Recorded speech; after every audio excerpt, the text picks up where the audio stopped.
सर्वसामान्यांच्या हक्काचा आवाज जागर जनस्थान।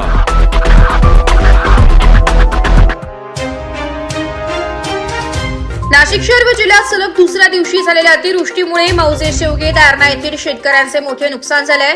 काल रात्री झालेल्या मुसळधार पावसाने शेतातील मातीच वाहून गेली असून उभी पिके देखील पाण्यात वाहून गेली। ॲडव्होकेट उमेश संजय ढोकणे यांच्या शेतातील मका, भात, पालक व इतर पिके पावसाच्या पाण्यात वाहून गेली आहे, त्यामुळे त्यांचे मोठे आर्थिक नुकसान झाले। याशिवाय बाजूलाच असलेल्या शरद कासार, सुनील पाळदे, संजय ढोकणे आणि ज्ञानेश्वर पाळदे यांच्या शेतातही पाणी साचल्याने पिके खराब झाली। शेतातील माती वाहून गेल्याने येणाऱ्या हंगामासाठी ही शेती करणे कठीण झाली असल्याचं शेतकऱ्यांनी सांगितलंय। अतिवृष्टीमुळे झालेले नुकसान पाहता प्रशासनाने तातडीने पंचनामे करून योग्य ते भरपाई द्यावी अशी मागणी शेतकऱ्यांकडून जोर धरू लागली आहे। महसूल विभागाच्या पथकाने लवकरात लवकर गावात येऊन पाहणी करावी अशी मागणीही यावेळी करण्यात आली आहे। सलग पावसामुळे दारणा परिसरातील अनेक गावांमध्ये शेतीचे अशाच प्रकारे नुकसान झाले असून शेतकरी चिंतेत आहे। नमस्कार, मी ॲडव्होकेट उमेश संजय ढोकणे।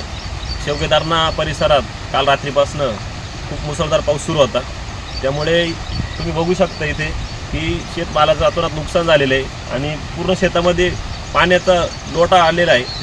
आणि इथं रस्त्याचं कामकाज चालू असल्यामुळे इथं वाळाची नैसर्गिक वाळ होता, तो बुजून पण प्रशासनाने एकदम हलगर्जीपणामुळे सर्व परिसरातील पिकांचं अतोनात नुकसान झालेलं आहे। तर मी नाशिकमधील व महाराष्ट्र शासनातील प्रशासनाला विनंती करतो की लवकरात लवकर त्वरित नुकसान भरपाई देऊन आम्हाला सहकार्य करावं। धन्यवाद। जागर जनस्थानसाठी संदीप नवसे, नाशिक।